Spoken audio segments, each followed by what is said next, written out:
Started out, Mondo was a iron-on t-shirt shop, sort of similar to Bang On. What you'd do is you'd point and pick like a Led Zeppelin image or something that's probably less copyright infringing and get it on a t-shirt, ironed on, and custom t-shirt stuff. Over the years, it became really financially unviable. It just wasn't a good business, and at the same time, all these really popular events at the Draft House started becoming noteworthy or gig-worthy to the point where we started making gig posters for these events. So like when you have the cast reunion of Monster Squad or for the cast reunion of Troll 2 and stuff like that, we started making these gig posters, and those became more popular than the t-shirts, so Mondo just became a storefront for these posters, and then it just took off. You have like the new stuff that you can grab that that they're actively trying to promote, which is sometimes easier to get than a dead property that isn't a Back to the Future that's really big that they want to license out. A good amount of the time you go to a studio and they're like, hey, we want to do this movie, and they're like, what is that movie? It's like you own it, you don't even know what it is. So it's sometimes if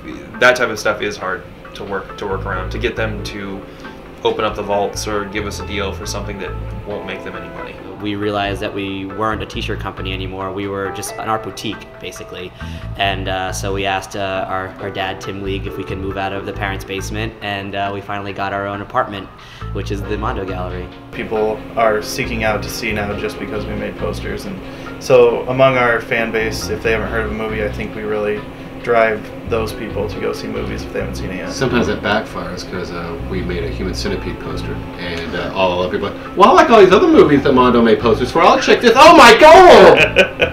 I want to go out to complain. You're like, that's all right, man. I used to hang movie posters in my house all the time, and then I haven't seen a movie poster worthy of hanging in my house for close to like a decade. Back when they used to be, Drew Struzan, for example, like the oil painted, like, Marty McFly coming out of the DeLorean, things like that were just like so impressive, and I just didn't realize that they had been moving further and further away into these like weird, awful, photoshopped images. People who are just realizing the same thing. Like, I didn't realize I was missing art in movie posters until we saw your stuff. We feel like we can do anything. I mean, we started a record label. I think in the horror world, a lot of the holy grails we have left are doing vinyl soundtracks, which is what we've started doing lately, and so like we really want to do Texas Chainsaw Massacre, which has never been out, and we have a bunch of kind of things we're working on as far as horror stuff, music-wise, that we want to do a lot. But as far as movie posters, horror is one genre that we've gotten really lucky in getting to do a lot of stuff in. So like this year, my favorite quote-unquote horror movie this year has been Cabin in the Woods, and we got to do that. The artist featured at the gallery right now is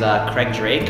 He captures a very Nagel-esque style of art, and it's really awesome because he captured a lot of the Blade Runner characters. Our fans love pop culture icons like Rachel or Chris or Oren Ishii from Kill Bill. His work is so portrait-based that it's a perfect fit for us. Tomorrow we could have a new dream thing because something new could come out. You know what I mean? Like, there's always new movies coming out, and there's a lifetime of movies that we can go after. Jaws is the biggest one. We're having a ton of trouble making a Jaws poster. We have the rights to do a Jaws poster, and we're having terrible trouble making one because it's so much to live up to.